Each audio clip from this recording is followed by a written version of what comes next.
Bismillahirrahmanirrahim. Assalamualaikum warahmatullahi wabarakatuh.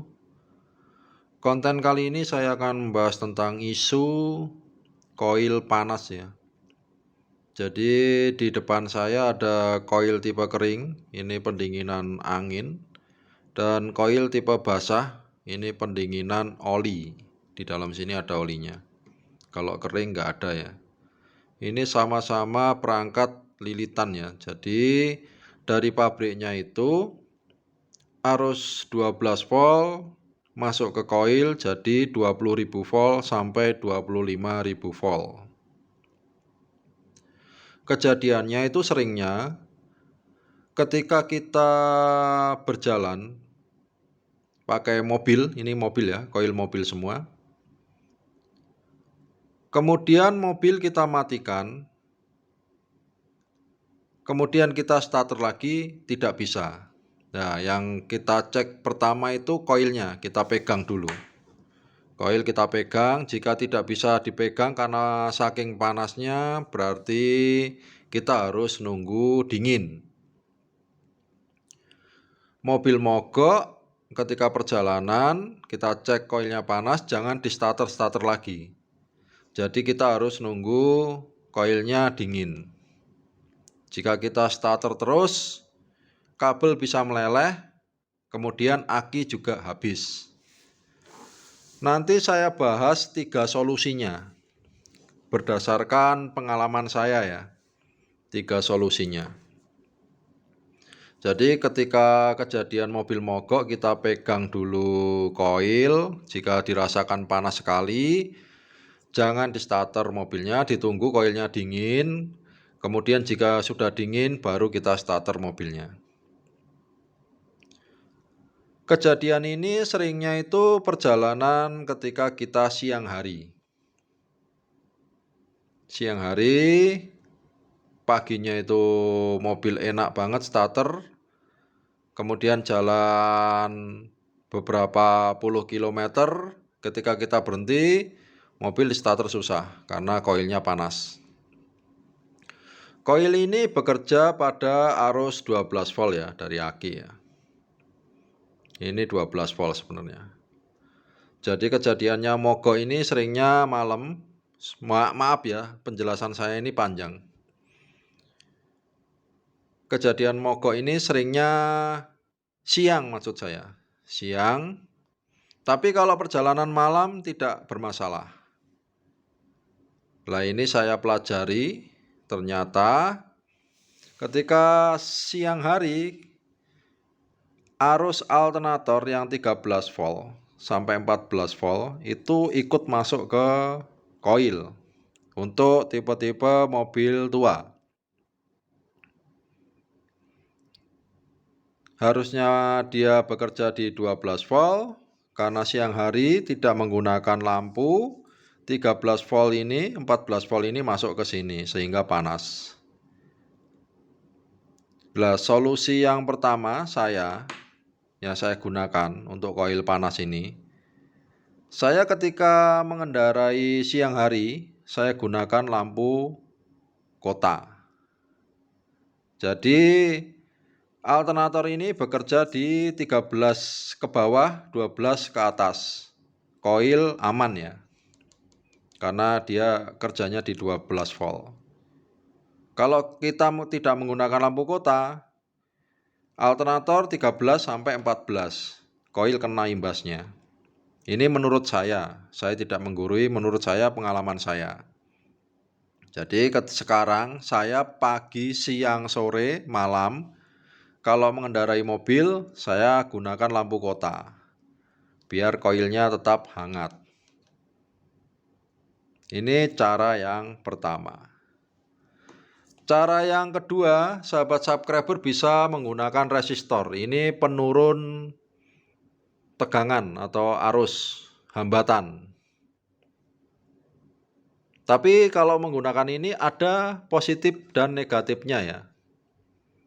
Nah, ini saya jelaskan juga. Cara yang kedua.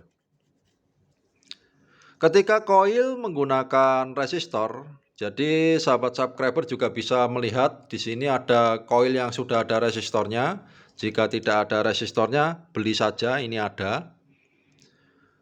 Koil yang menggunakan resistor ini nanti panasnya itu pindah di sini, di resistor. Jadi ketika sahabat subscriber menggunakan resistor, silakan bawa cadangannya. Karena panasnya pindah di sini, ini juga bisa putus. Minusnya itu, kemudian ada minus lainnya. Pagi starternya susah jika menggunakan resistor. Lah cara menanggulanginya yaitu dibikin switch. Jadi ketika pagi kalau menggunakan resistor ini susah nyala mobilnya, kita switch dulu ke tidak menggunakan resistor. Jadi kabelnya ada 2. Kita switch dulu tidak menggunakan resistor. Kemudian ketika mobil hidup langsung kita switch ke resistor. Itu solusinya untuk yang menggunakan resistor. Tapi alangkah baiknya sahabat subscriber selalu bawa cadangan resistor. Karena panasnya itu pindah ke sini. Yang kita ketahui, lihat ini keramik dan di dalamnya sini itu ada kumparan spiral. Dia panasnya pindah ke resistor karena hambatan. Jadi dia fungsinya arus yang 13 sampai 14 dari alternator dihambat di sini. Jadi yang masuk itu sekitar 12 ke atas atau ke bawah, kurang lebih 12 lah. Jadi koil tetap aman. Oke, kita lanjut ke cara yang ketiga. Cara yang ketiga ini sering digunakan driver angkutan umum, yaitu menggunakan tabung oli. Sahabat subscriber bisa gunakan tabung yang dari plastik. Kalau tahu elektronika sedikit, ya dari besi nggak apa-apa, yang penting tidak terkonduksi. Yang paling gampang ya dari plastik. Nah ini koil ini sudah ada olinya, masih dicelupkan di tabung sini. Ini dibikin koilnya di dalam, olinya tidak tumpah, kabelnya keluar. Jadi double pendinginan. Berlaku juga untuk koil tipe kering. Seperti ini. Jadi dimasukkan ke dalam botol oli, wadah oli. Yang penting tidak terkonduktor. Oli sifatnya kan tidak konduktor ya, isolator. Wadahnya ini yang penting tidak terkonduktor. Kalau bisa yang besar, biar tetap dingin. Ini cara yang digunakan untuk sopir-sopir angkot.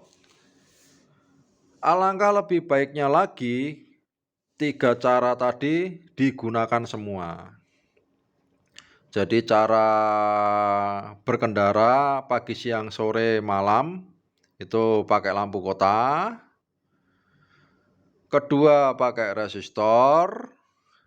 Ketiga pakai tabung ini, tabung oli pendingin. Jadi 3-tiganya digunakan itu lebih bagus. Kebersihan kabel sekitar busi maupun delco dan lain-lain silakan dibersihkan dari kerak-kerak putih, korosi tembaga. Itu dibersihkan semua. Kemudian selalu bawa serep ya. Serep resistor beserta serep koil. Jadi cara ini meminimalisir mobil sahabat subscriber masuk bengkel yang tentunya mungkin lebih mahal lagi. Alangkah baiknya kita belajar sedikit-sedikit tentang mobil kita sendiri, cara menangani masalah sendiri sehingga menghemat pengeluaran untuk memelihara mobil-mobil yang mungkin sudah tua.